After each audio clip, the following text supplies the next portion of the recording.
Not a day goes by without new imagined victories. Kupiansk has been liberated. Thorough checks and the clearing of city blocks are currently underway in this city. Not a day goes by without real losses. The total destruction of nearly an entire company is not just a lucky episode, but a clear indication of a systemic failure in the Russian offensive. At the same time, Russian propaganda tirelessly continues to capture new cities on paper, systematically deceiving both the top military leadership and Putin himself, which is why even Z communities are now mocking the bunker dweller. The official statement regarding Kupiansk is actually even more completely absurd than the previous one about Pravoberezhny. I mean Kupiansk. Meanwhile, Ukrainian soldiers work to actively debunk these falsehoods and myths, making the Russian leadership's lies look completely and utterly absurd. Today is the 30th of January. The 30th of January. Behind me is Kupiansk We will tell you exactly what is unfolding on the front today, where Russian propaganda has made a significant miscalculation, and why neither Kremlin patriots nor the West, whom this whole spectacle was intended for, believe their lies anymore. Who needs these fake victories, and where are they leading Russia? All this coming up right now in this new episode of Arsenal. The main failure of the Russians since the beginning of this year has undoubtedly been the settlement called Kupiansk. According to Gerasimov's reports, it has supposedly been liberated for several months now and is under Russian control. In reality, however, things are completely different. This is the work of the 151st Separate Reconnaissance Battalion on the outskirts of Kupiansk in the Kharkiv region. Ukrainian defense forces successfully captured a small assault group of occupiers. Come out quickly. Now hurry up and climb inside the car. Get in right now. On the floor, on the floor. All right, move quickly. Faster. But apparently the shame in Kupiansk wasn't enough for the Russians, and they decided to continue. According to a brand new detailed report from that same Gerasimov, at the end of January, Russia achieved another resounding military victory and successfully captured Kupiansk Uzlovoy. Positioned along the eastern bank of the Oskil River, specialized units from the 1st Tank Army are continuing their mission to systematically destroy the remaining encircled enemy formations in the area. Kupiansk Uzlovoy has been liberated. The inspection and clearing of the city blocks in this town are currently well underway. Combat operations are ongoing in the settlements of Kovsharovka and Glushkov. However, here, as they say, the Russian command clearly shot itself in the foot. On none of the available maps, not even in the Russian General Staff, were the occupiers' positions anywhere near Kupiansk Uzlovoy.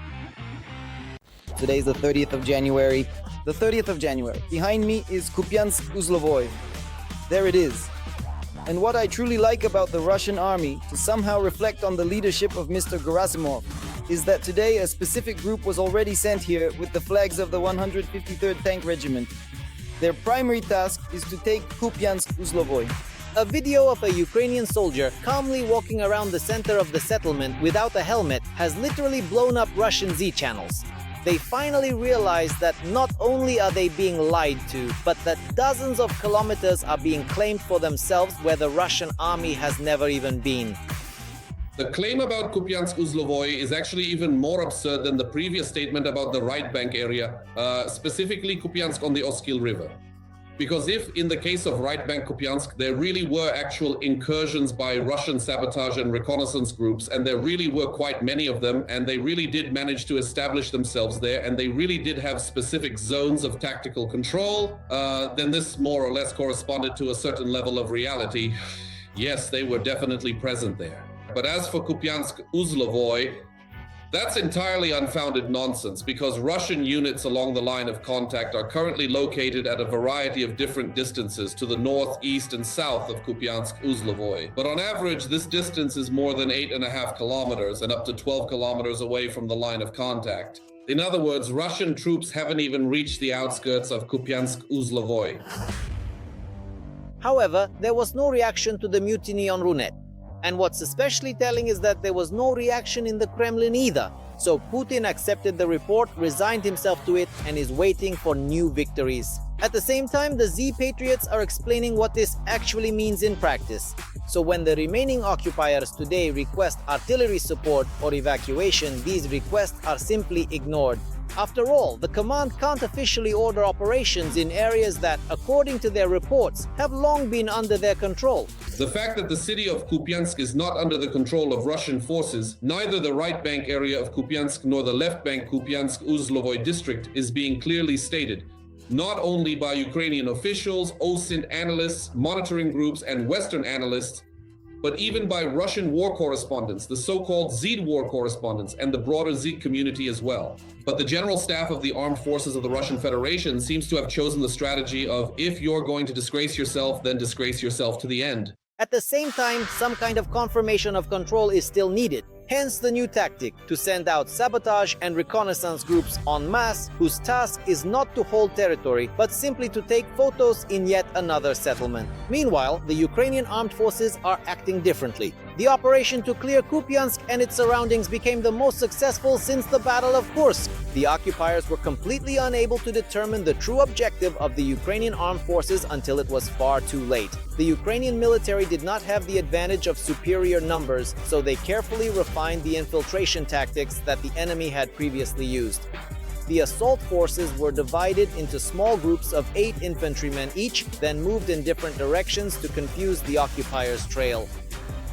But the Russians, who missed the advance at the top, of course, do not report this. This is fundamentally and essentially a strategy of parallel reality, where some kind of long-awaited victory is announced that has absolutely nothing whatsoever to do with reality, and its mythology is maintained up to a certain point in the hope that yes, Kupiansk will be captured at some point in the distant future, and then, only then, will Gerasimov, Kuzovlev, and Belousov finally be able to breathe a deep collective sigh of relief. Oh, alas, we have finally done it. A similar situation is unfolding today in the Pokrovsk direction. Officially, according to Gerasimov, the city has been completely captured today. In reality, however, the Ukrainian armed forces are holding parts of the settlement, which is why Russia is semi-officially continuing to send assault units there. And here's our buddy, the Mangal. The tank did not catch fire. I would not ever wish this kind of thing on any other person. Look at how much equipment has burned. Pokrovsk fortune. Either to the grave or to the trench. And as our soldiers show, it's more likely to the grave. So on the first day of February, the Ukrainian armed forces carried out a unique operation near Pokrovsk, destroying a column and wiping out 4 Russian platoons at once. Several crews of the Spartan UAVs, the Birds of Magyar, and supporting units all worked together at once. It became known that the occupiers threw about 90 assault troops into this attack. Under the thick blanket of fog, the enemy tried to advance using cars, motorcycles, and ATVs, but none of them made it to their destination. In particular, Ukrainian armed forces units eliminated 80 enemy assault troops, wounded 2, and captured 2 more. They also destroyed 10 ATVs, 4 motorcycles, and 6 enemy vehicles. Wiping out practically an entire company is not just a successful episode, but a sign of a systemic failure in the Russian offensive. A company of 100 people is the minimum self-sufficient tactical unit, capable of advancing, holding ground, and securing a position, provided there is command, communication, and support. So, when out of 90 assault troops, 80 are killed in a remarkably short period of time, literally within a day, essentially during one single specific military operation. This means the unit is entirely wiped out and decimated as a combat entity. Such a company ceases to exist not only physically but also organizationally. There are no commanders, no signalers, no core around which the unit could be reformed. And this is just a day after the previous failure near Pokrovsk. At that time, the assault troops were also destroyed. Analysts believe that Putin is so obsessed with the Donetsk region that assaults here will continue until the Russian group is completely exhausted. The Ukrainian command understands this as well, which is why a literal conveyor belt for destroying the enemy has been set up in this direction.